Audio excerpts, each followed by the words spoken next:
It is always good to play a chess game over the board with a real person.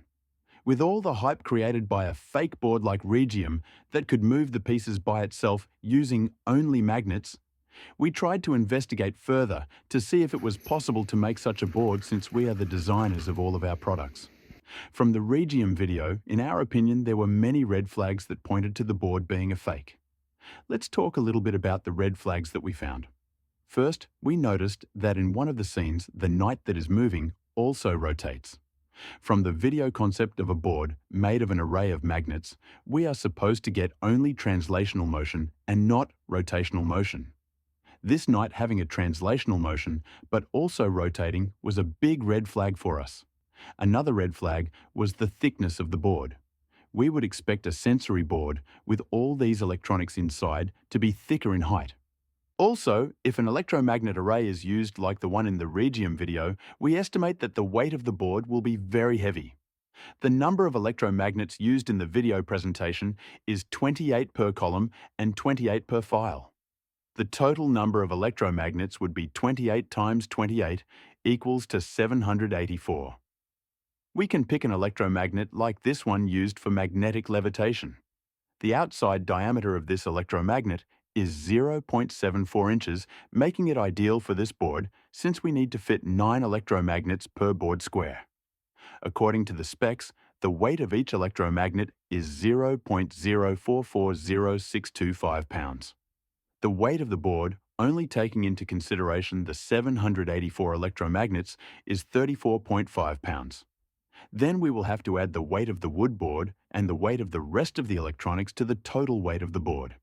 That would make the board very heavy to carry, probably close to 50 pounds, and not lightweight like the video suggests. In the lock mode shown in the video, there is not an external cable providing power to the board. We would need a powerful battery pack to lock the pieces and preventing them from falling. From the picture of the electromagnets array and the height thickness of the board, there is not much space to place a battery pack inside the board. Finally, the electromagnets array would interfere with the sensory board piece recognition electronics. If an antenna array is used to recognize the pieces, the electromagnets array will detune the antennas. After noticing all these issues with the Regium board concept, we wanted to see if we could design a board that can move the pieces by using only electronic components without any mechanical parts. We tried electromagnets and loop coil antennas of different sizes. First, we tried with the same electromagnets used for magnetic levitation. We placed a small metal weight inside the chess piece, in this case, a white pawn. We obtained small movements of the pawn when we applied voltage to the electromagnets. The higher the current, the more responsive the system became. We stopped at around 2.5 amps to avoid burning the 3 amp fuse in the power supply. Even though trying with the electromagnets looked promising, we didn't research this method any further because of the total weight of the board, making it unpractical. Next, we tried with PCB loop coil antennas. We tried up to 12 layers to maximize the inductance. We placed a small neodymium strong magnet inside the chess piece. After a lot of experimentation, the results were promising. We were able to move the pieces successfully.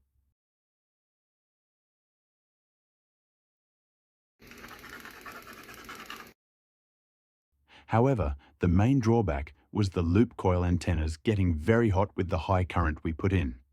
Also, when we put small neodymium magnets inside the chess pieces, the pieces will repel each other. In conclusion, we found this board very difficult to design with what we have available today.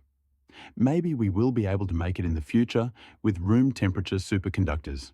Share your thoughts and comments below. Thanks for watching.